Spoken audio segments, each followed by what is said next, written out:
traite sur le sujet du génocide, bien sûr, et je présente moi une thèse un petit peu différente de ce qu'on a l'habitude de dire en France. Voilà. Donc ce livre, j'ai eu beaucoup de mal à le faire éditer. J'en avais déjà eu un en 2009 qui avait été édité pas plus d'une semaine parce qu'il y a eu des pressions sur la maison d'édition et ils ont peur, ils ont préféré arrêter. Là, il semble que c'est plus facile maintenant, c'est un sujet qu'on peut éditer plus facilement. J'ai trouvé assez facilement, très facilement une maison d'édition, alors que la première fois j'en avais contacté une bonne soixantaine de maisons d'édition. À peu près la moitié m'ont répondu négativement et l'autre moitié ne m'a pas répondu. Voilà. Les recherches m'ont pris environ 5 ans. Je suis d'abord allé en Turquie où je suis resté plusieurs mois et j'ai parcouru tout l'est de la Turquie. Les noms, je m'en souviens pas très bien. Bon, il y a Erzurum, il y a Bayburt, Diyarbakir, Trabzon et bien d'autres, mais ce sont de tout petits villages. Bon, je me souviens forcément pas du tout des noms, mais nous avons rencontré énormément de monde. J'ai même cherché à questionner des Arméniens, mais tous, ils ont, bien sûr, ils ont refusé. Donc je n'ai que des témoignages provenant de Turcs, mais il y a énormément de livres écrits par les Arméniens. Donc je me suis informé sur leurs livres et leurs écrits. Sinon, j'ai d'abord vu comment dirais-je, les témoignages provenant des Turcs. Et ensuite, j'ai cherché un peu partout, dans les bibliothèques, partout où j'ai pu, excusez-moi, j'ai cherché à Paris beaucoup, enfin, j'ai fait énormément de recherches. Et j'avoue que moi je pensais qu'il y avait eu un génocide. Je suis français, donc je pensais qu'il y avait eu un génocide. Et puis j'ai quand même trouvé des documents écrits très vite qui m'ont vraiment horrifié. J'ai lu des choses, mais qu'on a beaucoup de mal à croire. On n'arrive pas à imaginer que des êtres humains puissent faire ce genre de choses. Et au fur et à mesure que j'ai trouvé ces documents, les uns après les autres, j'ai commencé, disons, à changer d'avis, à dire mais qu'est-ce qui se passe? Nous en France, nous avons eu au Radour-sur-Glane où les nazis ont fait brûler tous les habitants d'un village, mais là-bas en Turquie, j'ai découvert que, et en Azerbaïdjan aussi d'ailleurs, j'ai découvert que des personnes brûlées dans des hangars, dans des immeubles, dans des mosquées et un peu partout, il y en a eu énormément. Donc je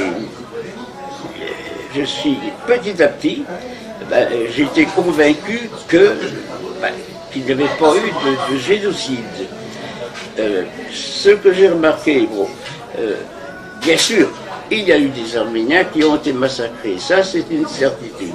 Mais ils ont été massacrés parce que dans les mois qui précédaient, les membres du hashtag Soutune ont assassiné toute une population de personnes civiles qui étaient, comment dirais-je, qui étaient composées de, seulement de femmes, d'enfants et de vieillards.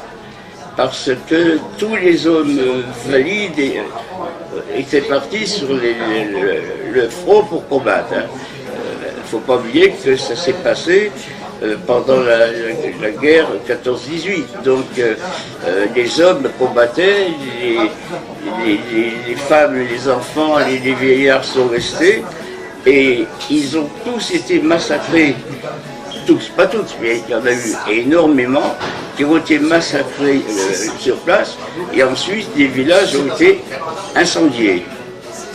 Donc on peut comprendre que les Turcs après se soient un petit peu vengés. C'est humain, c'est normal. Donc là, oui, il y a eu des Arméniens qui ont été massacrés aussi. Mais je suis convaincu, et ça j'ai vu ça par documents bien sûr, il y a eu plus de victimes turques que de victimes arméniennes. Et ils disent que dans 1 500 000, bientôt on va arriver à 2 millions. En fait, un grand maximum, et je ne suis pas le seul à le dire, il y a Pierre Lyotet qui était sur place, un grand maximum, c'est 400 000 Arméniens qui ont été, qui sont morts, mais pendant cette période, mais 400 000, ça comprend les morts naturelles, ça comprend les morts par la famine, par le froid, ça comprend tout ça. Donc, et c'est ce que, à l'époque, les Arméniens qui faisaient des recensements, c'est ce qu'ils disaient à peu près.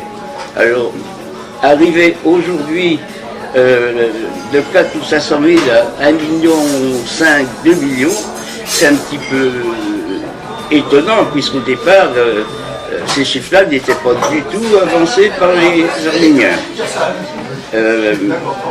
Donc, moi, ma conviction, c'est que, d'une part, il n'y a pas eu de génocide, parce que ça n'a pas été voulu, ça n'a pas été programmé, et que les Arméniens, en tout, ont perdu, disons, il y en a eu 400 000, mais c'était la Première Guerre mondiale, des pertes, il y en avait partout, chez les Turcs, chez les Français, il y en avait absolument partout. Donc 400 000 des Arméniens, ça n'a rien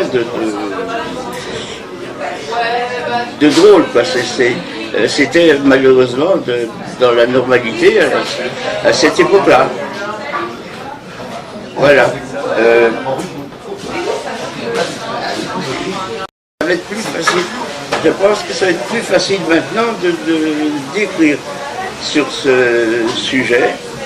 On trouve déjà dans mon livre énormément de preuves données par des journalistes, par des ecclésiastiques, par des ambassadeurs, et qui décrivent des choses absolument horribles. Je pense que maintenant, j'ai l'impression que ça va se débloquer et qu'on pourra en parler un petit peu plus facilement.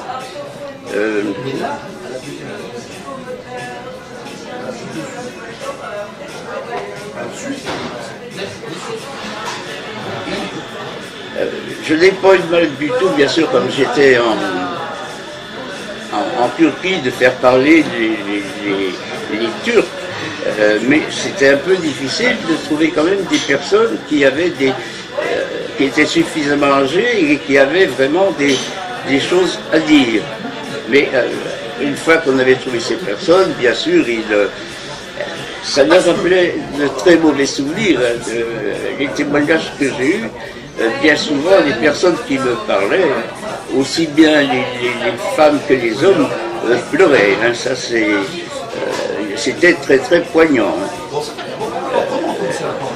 J'ai notamment rencontré un Azerbaïdjanais, pardon, c'est difficile à prononcer pour un Français, qui a parlé très très longtemps, mais qui était... c'est un homme très fort, mais qui pleurait comme c'était pas possible. J'étais ému jusqu'aux larmes. Et c'est vrai que ce qui s'est passé, c'est horrible.